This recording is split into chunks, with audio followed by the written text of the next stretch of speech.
잘 부탁합니다. 감사합니다.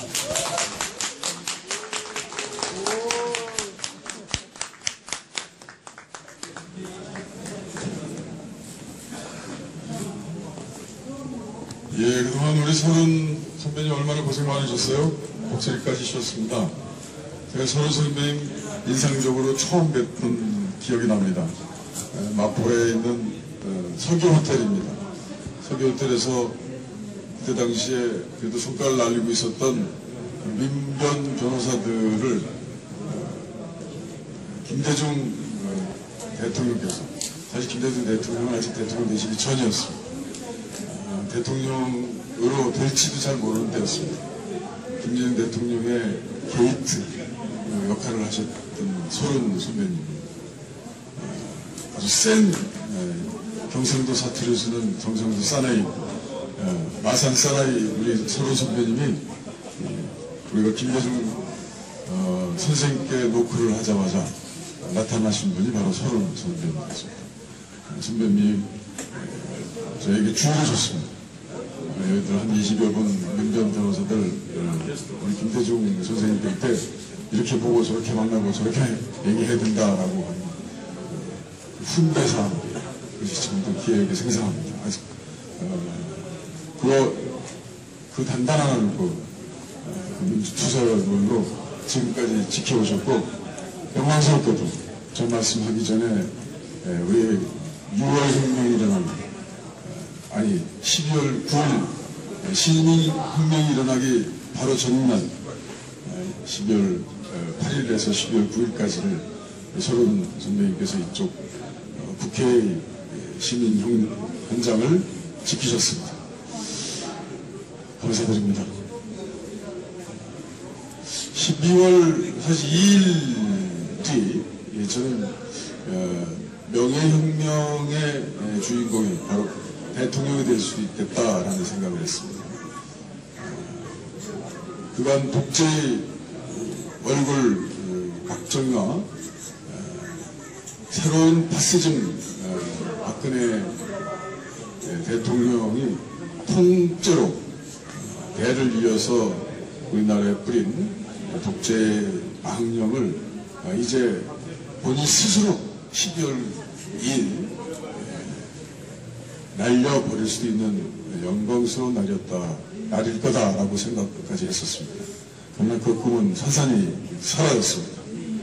만약에 대통령이 저는 조건 없이 물러나겠습니다 라고 했다면 아마 대통령의 그 말로 12월 2일 명예혁명이 완성되었다라고 기록될 수 있었습니다. 전방위로운 자리였었을 것입니다. 그러나 그는 또 빠져나갔습니다. 주저키처럼 빠져나가서 또 12월 9일에 이제 새로운 시민혁명의 과제를 우리에게 던져 주었습니다. 12월 9일은 촛불에서 횃불에서 시민혁명으로 발전하는 첫 날이다, 이렇게 생각합니다. 오늘 12월 9일 이 국회 탄핵의 현장은 이것이 바로 시민혁명의 역사 현장이다, 이렇게 생각합니다. 이런 시민주권시대 첫날, 첫 시간에 제가 이렇게 서게 된 건 정말 영광입니다. 지난번 국회에서 예산 가지고 많은 분들이 논의하고 예산을 준비한 시간이 있었습니다. 12월 2일 날 밤에 예산이 끝났는데요. 12월 2일 바로 3년 뒤 2019년 3월이면 3.1 운동이 100년이 되는 날이고요. 그리고 임시정부, 우리 대한민국 헌법 전문에 대한민국 법통의 근원으로 되어 있는 임시정부의 100년이 되는 해입니다. 임시정부를 우리 대한민국의 하나의 역사의 근원으로 생각하면서 활동하는 많은 분들이 모여있는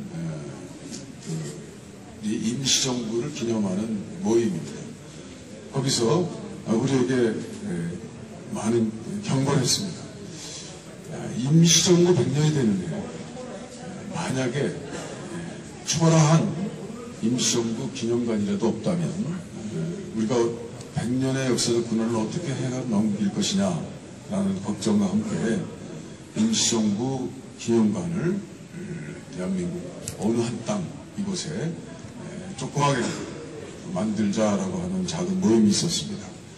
그 시작으로 대한민국 임시정부 기념관이라고 하는 예산을 집어넣자라고 하는 그런 불기찬 목소리가 움직이고 있었습니다.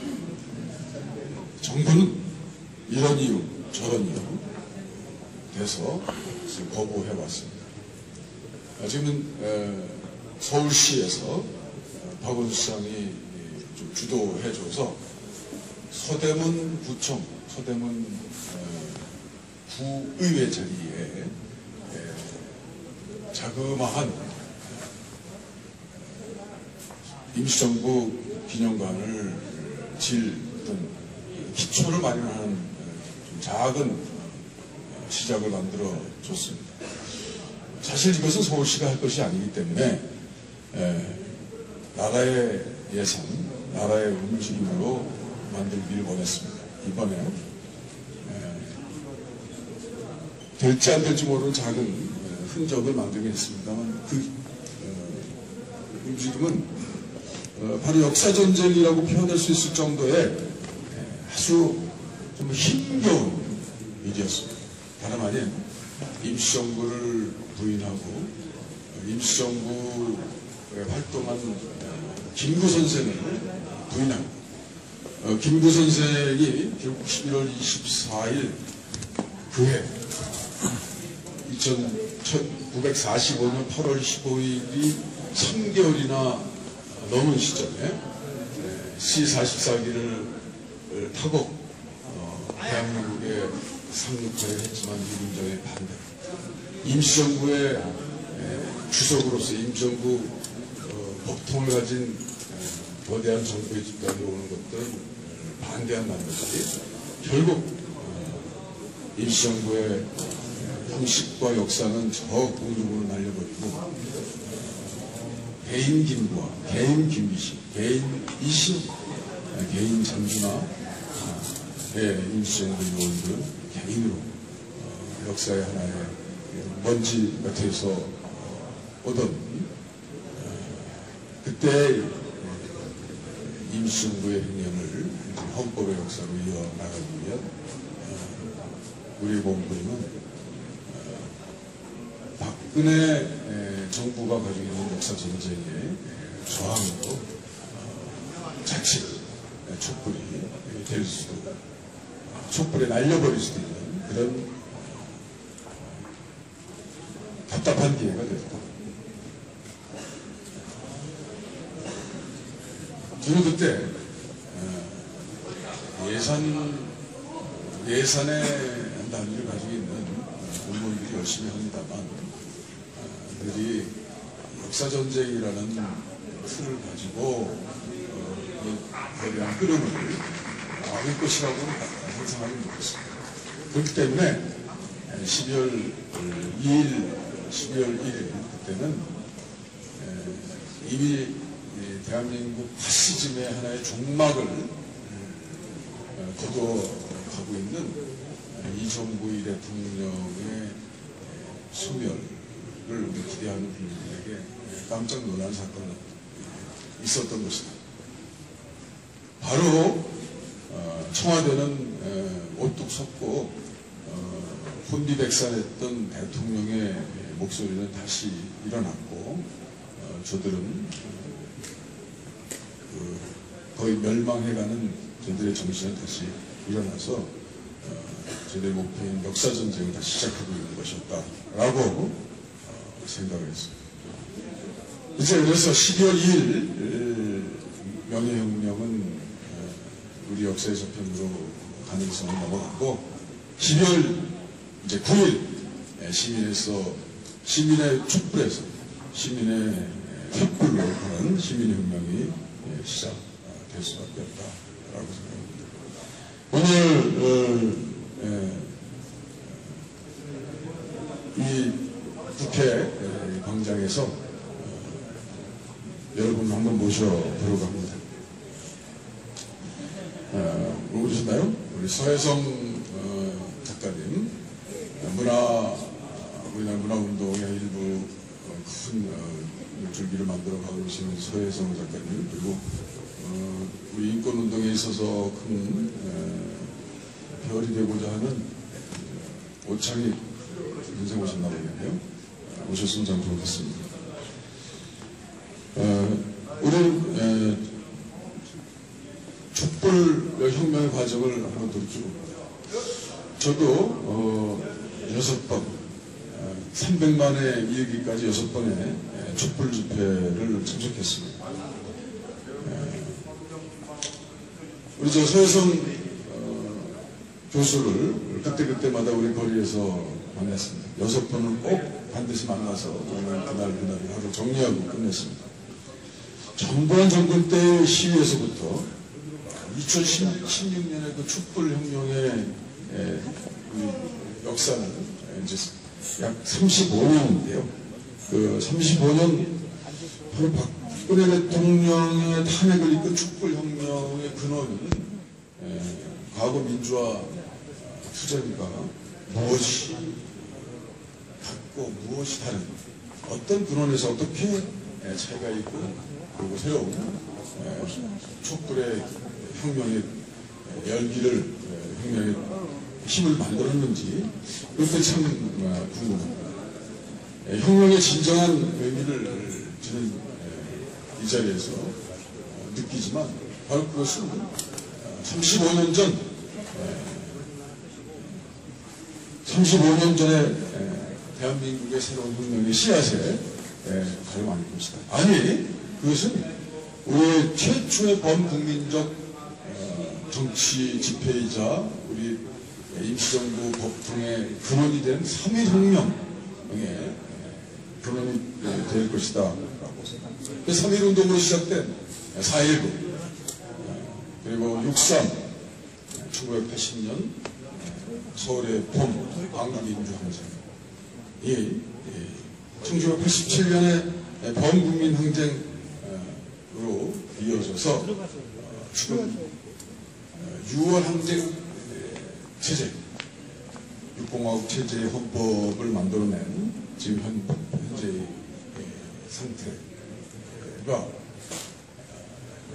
이어나갈, 이번 촛불혁명 시민혁명에서부터 이어나갈 새로운 체제는 어떻게 준비되고 어떻게 바꿔왔는가를 한번 좀 봐야 될 것 같습니다.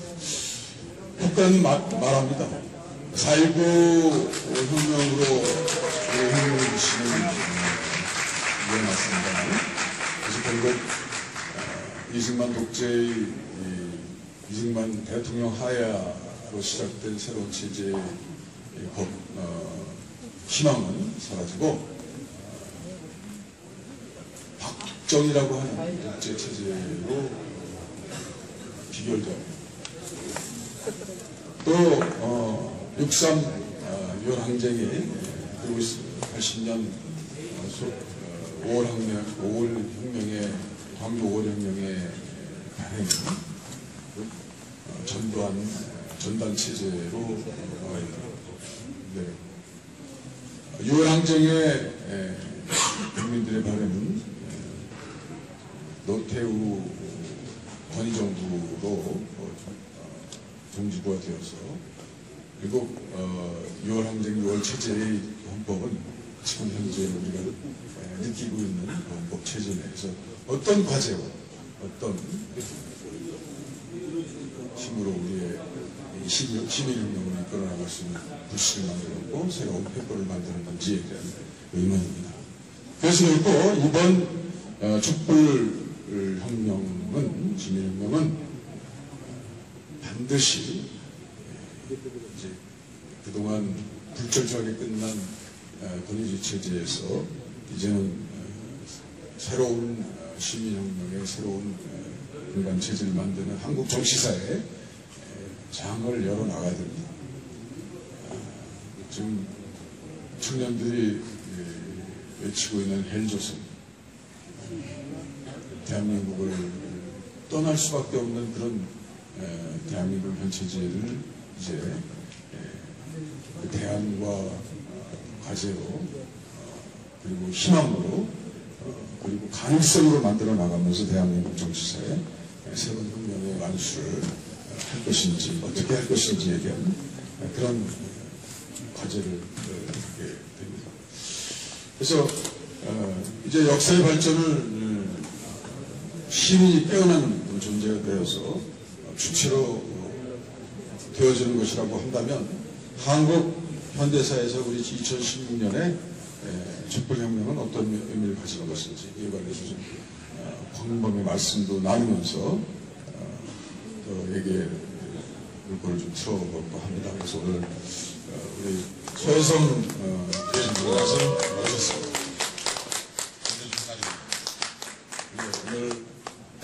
오늘 저는 이 자리에서 6월 헌법체제에서 새로운 시민혁명의 체제, 그래서 국민이 그동안 불철저하게 느꼈던 이 권위주의의 그 잔재들을 이번 시민혁명을 계기로 씻어버리고 미래로 나가는 새로운 탄핵 열차에 우리가 이제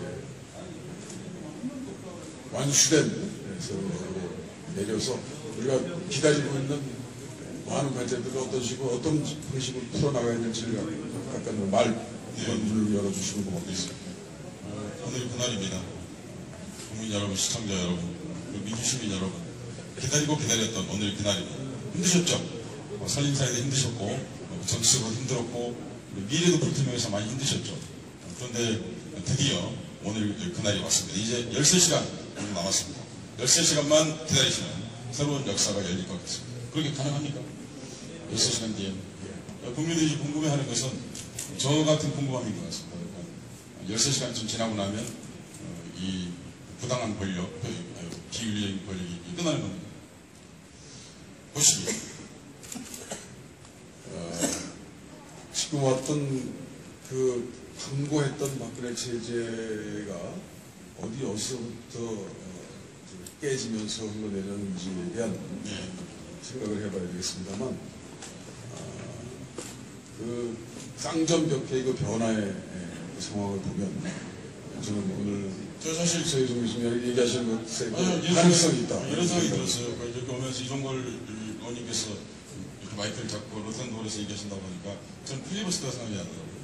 몇 개월 됐습니까? 한 8개월? 네, 8달 전입니다. 네, 8개월 전쯤에 필리버스터 기네스 기록을 가지고 계시다는 소문이 있는데. 네, 마지막으로 그때 12시간 40분을 꼿꼿이 서가지고 국민들과 대화했던 기억이 납니다. 네, 그러니까 필리버스터가 일종의 현 집권 세력에 대한 권력의 균열을 내는 데 저는 크게 기여했다고 생각합니다. 당시 시민들이 크게 반응했던 것도 그것이 한 이유가 아닌가 싶은데요. 그게 이제 결국 4.13 총선에서 그 야대 요소라고 하는 권력으로 이어졌고, 그런데 이제 그 당시 현 대통령 박근혜 씨가 자기 사람을 심기 위해서 새누리당 내에서 그 했던 것도 오늘 이런 사태를 맞게 하는데 기초를 깔아준 거죠. 네. 그러다가 이제 마침내 우리가 사실은 최순실이라는 사람 저는 이미 4년 전부터 알고 있었거든요. 대부분 사람들이 사실 다 알고 있었지 않습니까? 그런데 뭐라고 할까요? 명백하고 구체적인 근거들이 없었는데 근래에 와서 이게 터지면서 여기까지 오게 된 것 같습니다. 근데 필리버스터 시작하신 분이시죠? 네, 그 필리버스터 말씀하시니까 오늘도 사실 우리가 이렇게 좋은 자리를 만들어서 국민들께 선보이고 있습니다만, 이 자리도 저는 의총에서 필리버스터로 한번 우리 12월 9일 시민혁명의 모습을 국회에서 담고 보여주자라고 주장을 했습니다. 그런데 아쉽게도 여당이 아직 깨어나지 못한 새누리당이 반대해서 국회의 그 본회의장을 쓰는 걸 못하게 해서 우리가 어쩔 수 없이 본회의장 앞에서 이렇게 하게 된 것을 아쉽게 생각하는데요. 여기가 그러니까 로텐도홀이라는 곳이 그렇습니다. 이름도 로텐도홀인데 그 옆에가 그럼 본회의장이에요. 네, 바로 보이는 저쪽 박근혜 대통령 즉각퇴진이라고 하면서 우리 당 의원님들이 농성을 하고 계시네요. 예, 여기서 지금 보니까 예, 김경수 의원님 보이고 그리고 좀 전화기에 충전하고 계시는 분 누구시더라? 이계호 의원님이십니다. 예, 시를 좋아하시는 의원님도 계시고 또 많은 분들 누워 계시고 그러고 있는 이 상황이- 손까지 들어보 예, 계신데, 예. 제가 혼자 오기가 못해서 한 번 더 모시고 왔습니다. 알고 오셨습니까? 예, 오창익 오창익 오십시오. 한번 말씀 해주십시오. 청취자 여러분, 감격적인 날이 밝았습니다. 한 말씀 했습니다. 밝았어요? 아니, 밝은 거 아니라 시작됐습니다. 딱 한 말씀. 네. 그래서 제가 오시기 전에 필리버스터 얘기를 좀 했습니다. 그때 지난 19대 때 마지막 이제 원내대표를 하면서 필리버스터까지 극단의 새누리당 전단정부 박근혜와 싸웠는데요. 그때 그 박근혜는 대단했습니다. 위세가 대단했죠. 박근혜 대통령 집단체제는 2015년으로 거슬러 오는데요. 그때 박근혜는 사실 총선도 승리해서 다수당을 만들었고 또 모든 사회체제 그 노동사법 기억하시는지 모르겠습니다만 비정규직, 파견직, 우리나라 지금 OECD에서 가장 노동이 유연화되어 있다고 하는 우리나라에서 비정규직이 거의 절반이 육박한다는 이 나라에서 더 많은 비정규직을 생산해내는 걸 목적으로 한 노동사법을 그냥 소수당인 저희에게 그냥 무조건 밀어붙이는 그런 때였습니다. 그것도 박근혜 표를 달고 있었습니다. 경제부총리, 노동장관, 기타 모든 부처의 장관들이 한 목소리로 이 권위정부, 박근혜 승리된 다수당의 정부를 기초로 해서 밀어붙이고 있었고, 그리고 이제 계기가 됐던 것이 필리버스터의 계기가 됐던 것이 이제 테러방지법입니다. 테러방지법은 제가 예산에 그 자동상정이라고 하는 다수당 여당의 그 무서운 무기를 막기 위해서 합의후 처리라고 하는 용어를 써가면서까지 이제 그걸 피해 나갔습니다만 결국 국회의장이 직권상정이라는 카드를 꺼내면서 그 이유는 그때 우리 선진화법에 직권도 있습니다만 테러방지법을 직권상정하기 위해서는 전시 사변 또는 그에 준하는 사태였기 때문에 사실상 테러방지법을 직권상정을 할 수 없는 때였는데 불구하고 그것을 끄집어내면서 이 국회 본회의장에 우리가 필리버스를 할 수밖에 없었던 그런 이제 계기가 됐던 법이었습니다. 예, 의원님, 근데 물론 손님 예. 오창이 한마디밖에 안 했습니다. 그래서 그런 그때 당시 아마 회상하신다면 박근혜 정부는 거의 절벽과 같은 기어오르기도 힘든 아주 단단한 암벽에 물도 흐르지 않는 무서운 체제를 가지고 있었던 그런 모습이었습니다. 8개월이 지난 지금 이쯤에 시민운동은 강권 박근혜 대통령의 그 파시된 형태를 완전히 무너뜨려버리고 이제 곧 시민운동을 완수하는 이 시점에 있습니다. 정말 한계가 무량한 그런 상태인데요. 그동안 우리 대한민국의 인권을 중심으로 해서 대한민국 역사의 흐름이나 이런 것들을 아주 정확히 참고하고 계시는 우리 오창익 선생님께서는 그때 그 동원됐던 박근혜의 그 상황 정치적 방식과 지금 그 지리멸렬하고 있는 것 같이 보이지만 아까 말씀드린 것처럼 역사전쟁에도 참여하고 또 탄핵 정국에도 어느 정도 구도를 가지고 디딤돌을 놓는 듯한 어떤 계획을 세우면서 대비한 듯한 그런 그 말기적 증상에 그러나 어느 정도 질서를 가지고 있는 이 박근혜 정부의 그 변화와 비교 뭐 이런 것들을 좀 해주신다면 어떤 게 있을까 그런 생각합니다. 박근혜 정권은 뭐라 평하기 어려운 정권인데요. 이제 뭐 조리장 발언까지 나오지 않습니까? 뭐 터무니없는 게 한둘이 아니고, 물론 대통령이 뭐 관저에 머물 수 있고 연속국 좋아할 수 있는데, 굉장히 국정을 살피지 않고, 또 아이들이 죽어가는 그 순간에 그 머리를 올리고 있었다는 건데요. 우리가 그래도 기대했던, 뭐랄까 좀 정교하고, 탐욕도 만만치 않고, 강고하고 이런 박근혜 정권은 전혀 아닌 것 같고요. 정말 허무맹랑한 정권이었다는 것을 지금 지켜보면서 오히려 허탈한 심정입니다. 아마 시민 여러분들도 그러실 것 같은데요. 그러니까 아무리 엉망이어도 이 정도까지 엉망은 아니어야 되는데 좀 금도가 있지 않습니까? 상도이도 있고 박근혜 정권은 뭐 그런 금도를 훌쩍 넘어서 버려서요. 박근혜 정권에 대해서 평가하는 건 뭐 의미 없는 일이라고 생각합니다. 이제 끝난 정권이고요. 문제는 탄핵 이후에 우리 국가적 과제, 또 시민들의 여망이 있는데 이건 단순히 박근혜라는 개인 또 박근혜 체제에 대한 심판은 아닌 것 같고요. 사실 탄핵을 하겠다는 야당이나 일부 여당도 귀담아 들어야 될 시민들의 요청이 있습니다. 그건 뭐냐면 지금까지와는 다른 나라에서 살고 싶다는 요구이거든요.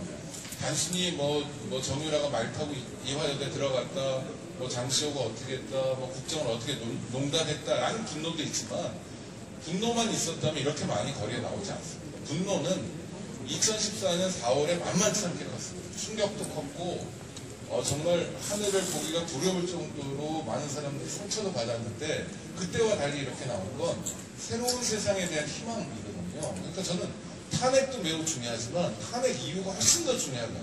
이렇게 살 수 없다는 국민적 여망을 정치권이 받아 안아야 되는데 그런 준비가 있으신 거죠? 그런데 예, 지금 참 지당하신 말씀도 있습니다. 그렇게 가야 되겠다고 생각합니다. 그런데 제가 좀 이제 그래도 한번 짚고 넘어가야 될 것은 그동안 박근혜 이거 강보한 그 수구 세력들은 여러 가지 동원된 것들이 많았습니다. 네, 자원이 많죠. 예, 자원이 아주 수구 꼴통들의 극우 시민단체들을 동원했습니다만 약간 변형된, 진화된 뉴라이트를 동원해서 뭐 언론, 재벌, 힘이 많죠. 예, 그래서 보여주고 있는 것은 너무 터무니없는 것이었어요. 예를 들면 법을 바꿔서 해야 할 수밖에 없는, 그래서 국회에서 법을 바꾸는 절차를 통하지 않으면 불가능하다고 생각했던 시민일보라든가 예, 그것도 그냥 추진해 보려고 했던 것이고요. 그래서 일부 이제 진격해 들어왔습니다만 이번에 이제 국민들께서 다수 야당을 만들어 주면서 사실은 이제 좌절됐다고 볼 수 있고요. 그리고 이제 급기야는 이 장기 집권 전략도 이제 좌절됐고 그들은 이제 정치적 패배를 앞두고 있다고 생각을 합니다. 그러나 지금 우리가 안심할 수 없는 것은 아까 말씀드린 것처럼 이들은 다시 부활했고 다시 정신을 차렸고 역사전쟁에 대비를 하고 있고 또 지금 침묵을 놓고 버팀목을 놓으면서 우리가 탄핵을 통해서 시민혁명을 일으켜 가고 있는 여기에 상당한 포석을 두고 대비하는 듯한, 그래서 다음번 우리의 주장에 대해서 대항하는 듯한 이런 아주 실력이 있어 보이는 듯한 그런 이제 마지막 증상을 보이고 있는데 여기에 대해서 우리가 어떻게 대비할 것이냐, 마지막 이들의 그 망령들을 어떻게 깨내야 될 것이냐, 이 점에 관해서 대책이 있을 거라고 생각합니다. 제 생각은 이렇습니다. 그러니까 박근혜 씨가 대통령으로서 한 일은 딱 한 가지 잘한 일이 있습니다. 네. 사실 이제 박정희라고 하는 귀신을 끌고 지하로 데려가고 있지 않습니까, 지금.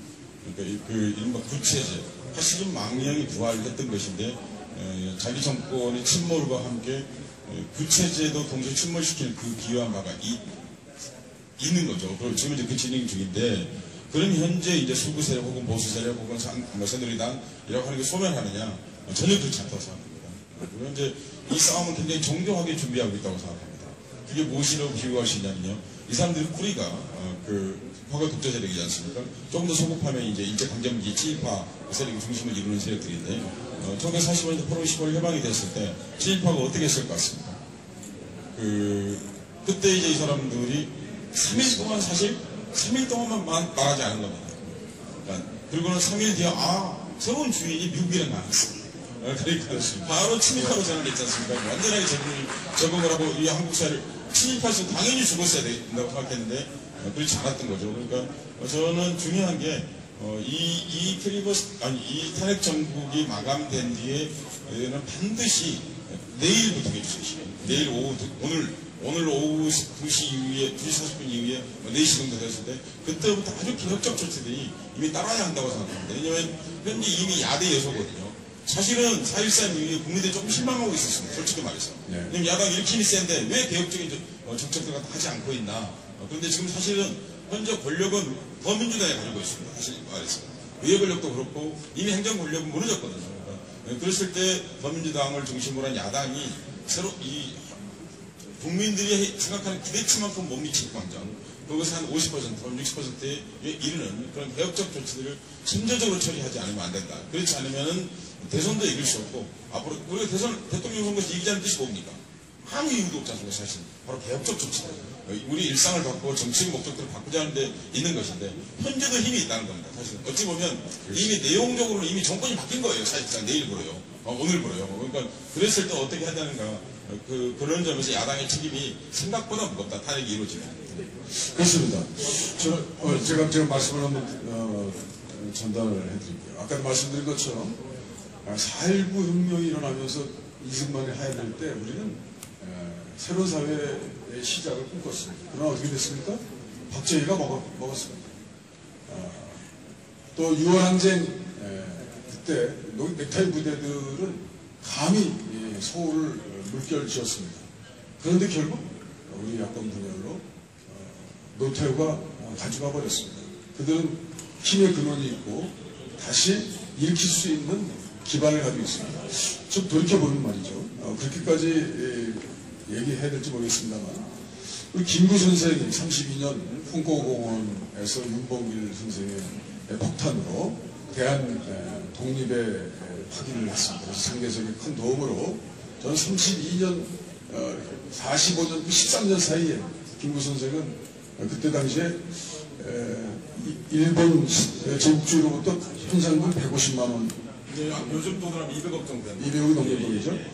그런 200억이 넘는 돈을 현상금을 타기 위해서 어떤 일본 제국주의들의 총질이 있었겠습니까? 그런 그 총질을 12년 동안이나 막고 해방된 이 조국의 개인의 자격이든 임시정부의 주석의 자격이든 어떻든 간에 기록하셨습니다. 그런데 3년 만에 우리 김구 선생은 그냥 안두이라는 그 저쪽 우익 세력의 충칼에 그냥 넘어지셨습니다.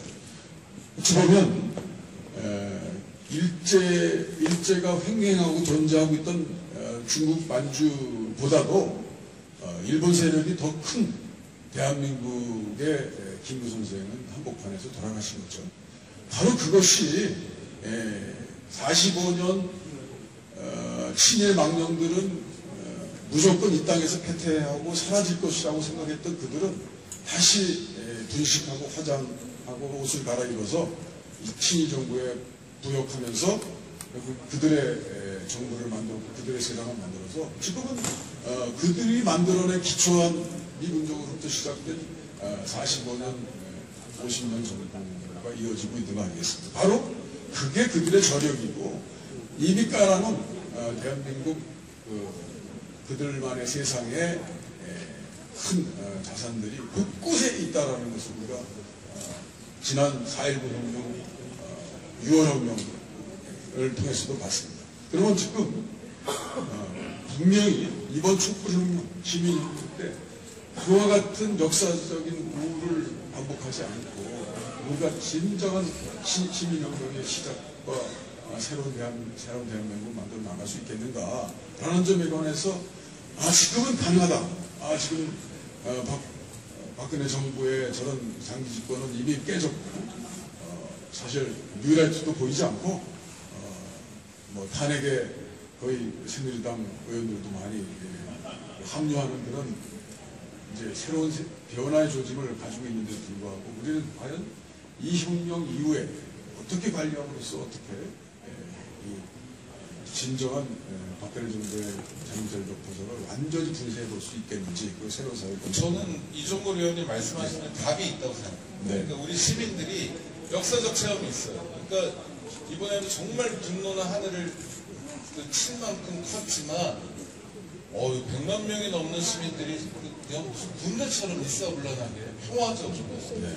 의견버스에 꽃 스티커 붙이고 또 의견도 고생한다고 떼고 경찰이 동원한 관광버스에 스티커를 안 붙이고 이런 모습들을 통해서 역사를 체험한 시민들의 힘이 얼마나 큰지 얼마나 위대한지 알 수 있었습니다. 그러니까 그냥말로 여태까지 죽 써서 뭐 다른 포유류가 아닌 여러 동물들을 주는 그런 일들이 있었다면 이번엔 결코 그걸 용납하지 않겠다는 시민적 의지가 굉장히 강합니다.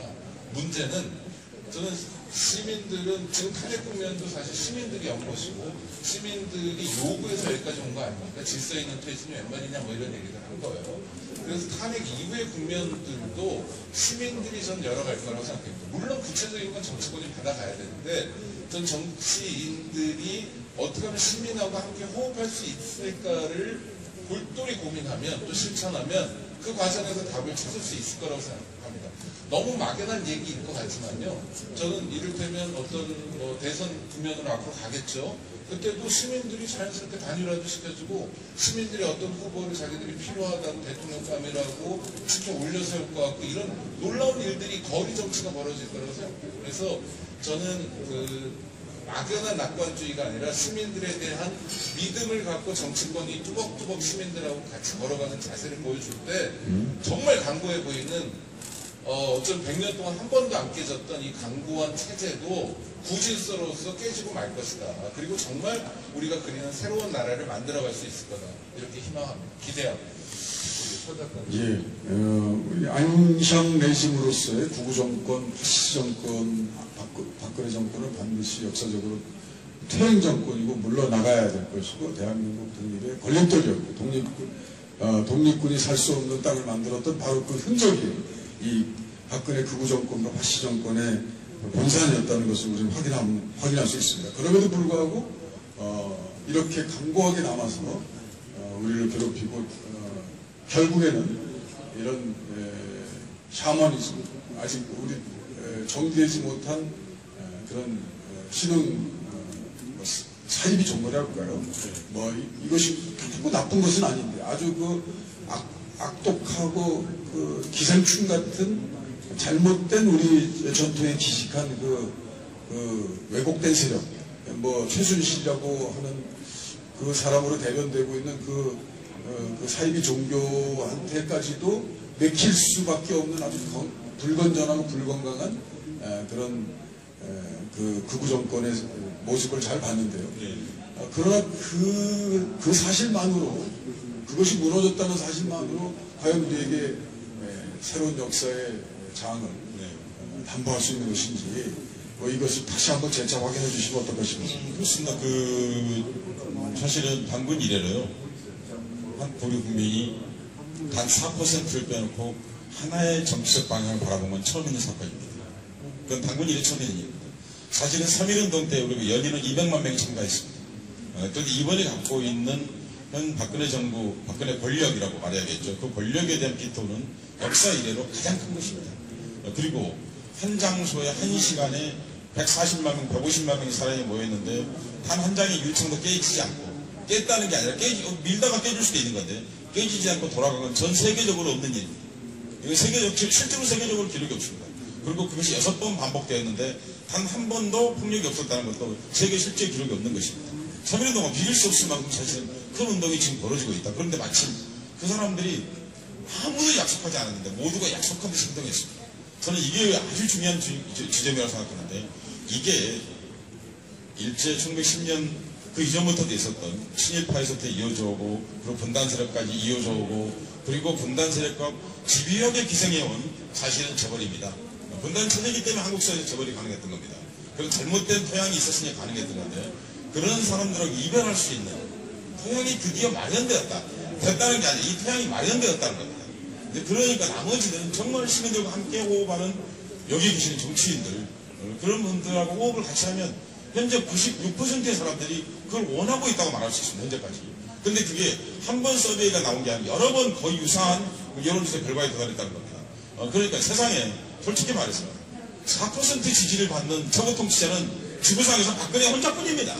제가 모든 통계를 알고 있는 건 아니지만 이건 불가능한 겁니다. 저 히틀러도 그리고 무솔리니도 이러지 않습니다. 이건 불가능한 지지율이에요, 사실. 그게 내려왔다는 것은 정말 개혁적인 좋은 통합이 갖춰졌다. 그런 점에서 우리가 정말 지난 100년의 역사를 새롭게 청산하고 새로운 미래로 나아갈 수 있는 기회가 주어졌다.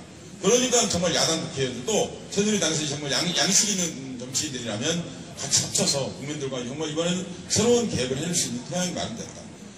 토양이다. 이제 씨앗은 시민이 뿌렸으니 이제 그걸 잘 기르고 가꾸고 하는 것들을 정말 정치인들이 잘해주셔야 한다. 그렇게 생각합니다. 우리 수 교수님이 새로운 활동의 변경을 만들어 나가시는 문화 영역이 우리에게 참 중요합니다. 우리 기초가 되고 한류가 되고 새로운 대한민국의 모습을 보여주는 것이기 때문에 그런데요. 이들이 쓴 용어를 보면 뭐 미르, 누리, 뭐 K 이런 좀 약간 기운이 서인 듯한 것들입니다. 그걸 통해서 국가 예산을 좀 먹고 또 강남의 그 잘못된 그 부자들의 그 문화들을 만들어 분식하고 또 그 귀족들이 쓰고 있는 무슨 말 타는 모습들을 이렇게 연상케 하면서 어떤 영역 쪽에 좀 처절한 그 분탕 행위들이 있는데요. 이것들이 그냥 사라지겠습니다. 만약에 이 300만의 국민들이 지금 응징하고 있었다 하더라도 그것이 결국 이 땅에서 하나의 독버섯처럼 올라온 것이 어떤 기반을 가지고 올라온 것이라면 그 기반마저 없애버려야 되는 것 아니냐. 그것이 바로 민심으로부터 그것이 완전히 박멸되어야만 되는데 그 박멸되는 쟁표와 박멸되는 근거는 우리가 어디서 찾을 것인지. 예를 들면 뭐 최순실이 그를 통해서 얻은 재산인지는 모르겠습니다만 그래도 그와 연관되는 재산이 땅만 부동산만 1,200억이고 또 그 외 재산까지 하면 수천억 조에 이른다라고 하는 그런 이제 추측들이 있는데 그 한 사람의 그 독버섯 같은 뭐죠? 빙하의 일각 그것을 그동안 있었던 것들을 숨도끼치 덜어내는 어떤 사회적 개혁 조치 있어야죠. 과거의 어떤 무슨 소구표를 가지고 있는 아주 그 무시무시한 보수 세력들의 그 법률 논리들을 우리가 스스로 시민들을 깨므로써 그걸 도려내는 어떤 상징적 행위들이 있어야만 있어야 된다. 그 해결할 수 있지 않겠나 그런 생각도 듭니다. 아니 사실 의원님 제가 사실 이번 사태에 가장 불쾌했던 업종 중에 하나에 속하는 사람입니다. 왜냐면 이 사람들이 무슨 문화를 매개로 돈을 이렇게 벌어먹고 그랬는데 정말 불쾌하거든요. 국민 여러분, 문화하고 아무 관련 없는 이권 행위입니다. 거기에 문화를 붙인 것이죠. 박근혜 정권에게는 문화 정책이 있긴 있었습니다. 문화 탄압 정책입니다. 그것이 유일한 문화 정책이었고, 사실 이 양반이 생각하고 있는 문화는 한복 300벌과 자신의 패션쇼, 그리고 보톡스, 그리고 마약, 이게 이 사람이 생각하는 문화입니다. 그러니까 그 이상의 실질적인 문화 정책은 없었습니다. 그런 점에서 이 잘못된 권력이 집권한 문화가 어떻게 사라진가. 사실 우리 문화인 블랙리스트 보다시피 수천 명에 달하는, 그러면 간접적으로 얘기하면 수만 명에 달하는 블랙리스트를 갖고 있다는, 이거는 국가라고 말할 수가 없습니다. 이건 그냥 자체가 감시 직구에 지나지 않았던 것이죠, 사실은. 그 부분들 청산되는 것처럼, 그리고 저는 블랙리스트에 작성한 이 부분에 대한 증거이 없으면 앞으로 문화는 살아날 수 없다고 생각합니다. 반드시 증거적 조치가 있어야 한다고 생각하는데, 그와 똑같이 현 대통령 혹은 최순실이라고 하는 그런 사람들이 벌어들인 재산, 만약에 부당하게 벌었다고 하네요. 부당하게 벌어진 걸로 거의 밝혀지고 있지 않습니까? 저는 최고 통치권자, 대통령이나 대통령 주변에서 일어난 최고 권력을 이용한 통치행위와 통치행위를 준할 수 있는 걸로 생긴 이익에는 공소시효가 없어야 한다고 생각합니다. 왜냐하면 그건 우리가 공소권을 들댈 수 있는 영역이 있지는 않지 않습니까? 그런데 그 사람들이 공소시효를 준다는 것은 저는 뭔가 논리적으로 안 맞다고 생각합니다. 법의 안정성이 중요한 게 아니라 정의를 밝히는 게 사실 중요하지 않습니까? 그런 점에서 저는 이번 이 사태와 관련돼서 생긴 이익에 대해서는 근본적으로 활용할 수 있는 제도, 사실 그 사람들 가장 들어가는 게 인권이 아니라 그 사람들 가장 들어가는 게 재산이거든요. 그러니까 재산을 이번에 합법적으로 완전하게 국고로 회수하는 그럴 수 있는 결의를 더민주당 해주셔가지고 국민들의 마음을 좀 풀어주셨으면 하는 그런 바람을 예, 뭐 저도 예전에 법을 조금 이렇게 공부한 사람으로서 기득권 유지라는 현상이 나타나지만 결국 그 논리는 법적 안정성이라고 하는 논리적 도구를 세워서 과거에 법이 만들어지기 이전의 악패들을 어떻게 할 수 없다라고 하는 그런 원칙이 있습니다. 근데 이것은 바로 문화 그 자체를 가장 일선에서 고민하고 또 시민의 힘으로 새롭게 만들려고 하는 그 노력에는 일종의 예외 아닌 예외도 필요하다 이렇게 생각하는 관점에서 그 공소시효도 형사상의 공소시효도 없애고 또 소급표도 부인할 수 있는 그런 이제 입법적인 조치가 이번에 꼭 필요하다라고 얘기하는데 우리 오찬희 선생님은 대한민국 헌법 전문에 보면 두 가지 중요한 사건만 검명하고 있는데 3.1운동하고 4월 혁명 아닙니까? 민주 이념, 시민들의 의거를 기억하자는 거 하나고 또 하나는 이제 3.1운동으로 인한 임시정부의 법통을 기억하자는 거. 그게 대한민국의 두 개의 정체성이잖아요. 그러면 하나는 우리가 잘하지 못했지만 친일 청산과 관련해서는 친일 재산을 조사하고 국가가 환수하는 법을 국회가 만든 적이 있습니다. 그렇죠? 네. 위원회 활동했습니다. 네. 그리고 여의도에 뭐 몇 배 되는 땅을 찾아내기도 하고 국가에 귀속시켰습니다. 좀 마찬가지로 반헌법 행위, 또 국가 변란 행위, 뭐 이런 그러니까 국가를 파괴하거나 민주 이념을 파괴하는 행위, 독재 행위라고 흔히 부르는 그 독재 행위와 독재 행위 부역자들이 부당하게 형성한 재산에 대해서는 당연히 대한민국 헌법을 지키고 대한민국을 지키는 차원에서라도 그런 재산을 조사하고 국고로 환수하는 특별법을 만들 수 있다고 보고요. 이거는 뭐 법률의 안정성 이런 차원이 아니라 이거 헌법 수호죠. 당연히 해주셔야 되고 이런 일들이 이제 야당에서 앞으로 제대로 하냐 그렇지 않냐를 시민들이 지켜볼 겁니다. 이게 일종의 깔때기 구조잖아요. 네. 광장에 수백만의 시민들이 하나로 이렇게 내려와가지고 정치권으로 수렴될 수밖에 없는데 거기서 우리 이종걸 위원님을 비롯한 여러 국회의원님들, 정치인들의 역할이 정말 크고 기대됩니다. 이제 시간이 거의 없다고 그래서 이제 마무리를 해야 될 것 같은데요. 우리가 또 이 시점에 탄핵의 중요한 근거가 되는 사유 하나로서 국정교과서를 저들이 추진하고 결코 포기하지 않고 있다는 점, 그리고 또 한일 군사정보보호협정과 그에 이르는 사드까지 안보 주권 국민의 재산, 최종의 안보까지도 팔아넘기려고 하는 매국 정권이라는 점, 이 점 두 개가 서로 맞물려 있습니다. 그동안 우리 국사교과서라고 하는 것은 권위주의와 국사학과 나오지 않으셨어요? 아니, 그, 한 가지만 더 여쭤볼게요. 네. 혹시 집안 얘기가 이번 개정된 교과서에 실려 있습니까? 세령보관학교? 뭐 그거는 조금 아부를 하는 것 같이 보였습니다. 그렇습니다. 뭐 실려 있군요. 페이지는 점점 더 많아지는 것 같은데요. 근데 그거보다는 이 국사교과서를 결코 포기하지 않고 얼마 전에 이 추진하는 장관 교육부 총리가 와서 여전히 이념에 빠져있는 기존의 교과서 그리고 그것을 벗어나기 위한 올바른 교과서를 만들기 위한 국사교과서를 지금 이제 회람을 하고 있다라고 하는 점에 아주 우리가 분노했습니다. 그러나 결국 포기하지 않고 있는 점. 그리고 한일군사정보보호협정의 정보가 항공정보, 도로정보가 일본에 이제 노출되는 것이 맞냐, 틀리냐, 뭐 이런 이제 부수적인 얘기들이 자꾸 나오면서 실제 일본이라는 나라가 잔재적인 부분적인 준적국으로서 독도가 어떤 데입니까? 독도는 대한민국의 영토였다가 식민지, 1905년을 위한 그 시기에 가장 식민지로서의 첫 번째 할양을 해간 바로 영토, 그 상징적 영토가 독도인데요. 그 독도마저도 일본이 자기 영토라고 주장하는 그런 영토 분쟁을 일으킨 그런 적국 상태에 이를 수 있는 일본 아니겠습니까? 그렇기 때문에 일본과의 정보는 과거 러시아라든지 미국이라든지 다른 나라의 정보 교환과 정보 보호와는 좀 다른 차원으로 해야 되는데 그거를 수평적 관점에서 국민들을 호도하는 이 정부가 가지고 있는 바로 그 성격, 그것이 제대로 드러나고 있는 이 두 가지 문제에 관해서 우선 전 탄핵 사유이자 또 이것이 완전히 해결돼야만 그리고 이것이 이 정부와 관계없이 이 박근혜 그 수국골통 정부와 파시 정부의 사라진 것 관계없이 이것이 해결돼야만 이것을 타닥다리로 이것을 다리로 해서 이어지는 또 다른 보수의 음모, 또 다른 수구의 음모들을 분쇄할 수 있다라고 하는 하나의 중요한 결정점이다라고 생각하고 있기 때문에 그 점에 대해서 한번 좀 얘기해 주시면 한 줄로 말씀드리겠습니다.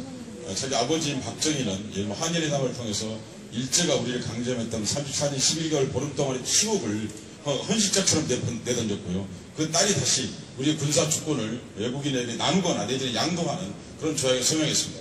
분야에 걸쳐서 했던 범죄적 행위라고 생각합니다. 오창 선생님 한번 말씀하시고 우리 질문을 나왔으면 되겠습니다. 네, 그래서 이정도 의원님 말씀하신 것처럼 우리가 탄핵하려는 거죠. 해야 될 일을 안 하고 안 해야 될 일은 자꾸 벌려대고 드디어 국민들이 탄핵 국면까지 이끌어 주셨는데 아까 역사 말씀해 주셨는데요. 이긴 것 같았는데 이기지 못한 것 같고 이긴 것 같은데 이기지 못한 역사가 반복되지만 다시는 지지 않겠다는 시민적 의지가 강하고 지금 보니까 더불어민주당의 의지도 강한 것 같아서요. 좀 기대를 해봅니다. 이제 앞으로 몇 시간 그 이후에 보면. 네. 정말 감사합니다. 12월 9일 첫 장식한 시민혁명의 첫 말씀을 우리 국민 여러분께서 이렇게 주무시지도 않고 들어주셔서 너무 감사드리고 더 중요한 이제 새로운 목결의 주인공이 이제 참여하고 있습니다. 다름 아닌 이계호 의원님이신데요. 우리 더불어민주당의 전남 도당위원장이시자 호남 지역의 전남 지역의 한 분 지켰던 더불어민주당의 우리의 일꾼이자 프론트입니다. 이분께서 오늘 나오셔서 우리 더불어민주당의 가장 기초이고 더불어민주당의 큰 기둥이자 우리의 가장 밑바닥인 그리고 지금은 가장 프론트가 되어 계신 이교 의원님을 통해서 호남과 전남과 우리 대한민국의 농민과 그리고 대한민국의 앞길을 오늘 새벽에 듣고 다시 열어볼까 합니다. 여러분 큰 기대로 박수 보내주시기 바랍니다.